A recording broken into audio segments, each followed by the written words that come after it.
Dobar dan, dragi sedmaci. Danas ćemo raditi pripremu za pismeni zadatak, stoga me pažljivo slušajte. Da biste što bolje uradili pismeni zadatak, pored inspiracije i kreativnosti, neophodno je da vladate jezičkom i pravopisnom normom. Kakve greške najčešće pravimo? Greške koje se pojavljuju u govoru i pisanju mogu biti gramatičke, pravopisne ili stilske. Pravopisne greške nastaju odstupanjem od pravopisne norme. To su greške koje nastaju prilikom pisanja. Neke od pravopisnih grešaka su nepravilno izvršavanje glasovnih promjena, pisanje velikog slova, sastavljeno i rastavljeno pisanje riječi, pisanje skraćenica, interpunkcije, imena i riječi stranog porijekla. Kako biste se što bolje pripremili za pismeni zadatak, poslužite se pravopisom bosanskog jezika Senahida Halilovića.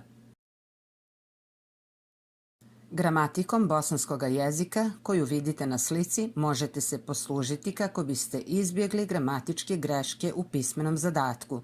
Ove greške najčešće nastaju odstupanjem od gramatičkih pravila. One mogu biti fonološke, ukoliko je odstupanje vezano za glasove, morfološke, ukoliko je odstupanje vezano za riječi, i sintaksičke, ukoliko je odstupanje vezano za rečenice.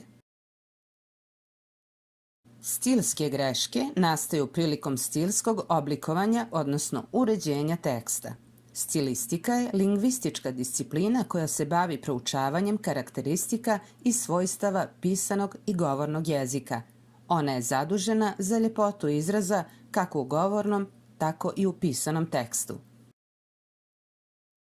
Sigurni smo da kod kuće imate neku knjigu u kojoj su istaknute najčešće greške koje učenici prave.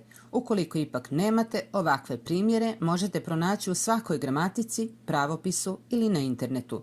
Mi vam predlažemo knjigu Gnijezdo lijepih riječi Senahida Halilovića.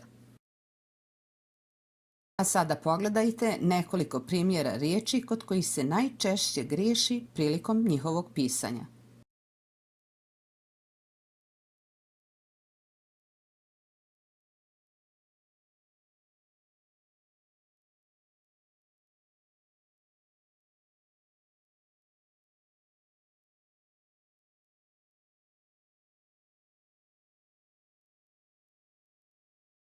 A evo i nekoliko savjeta koji će vam pomoći da što bolje uradite pismeni zadatak.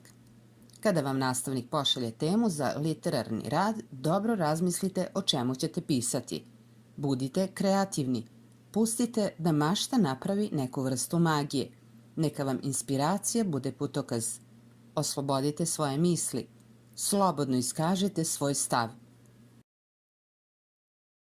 Prijedlog za vježbu. Napišite literarni rad na temu Sloboda nema cijenu. Sjetite se dnevnika Ane Frank, osvrnite se oko sebe i pogledajte zašto ovu pripremu radite u ovim uvjetima. Pišite o tome.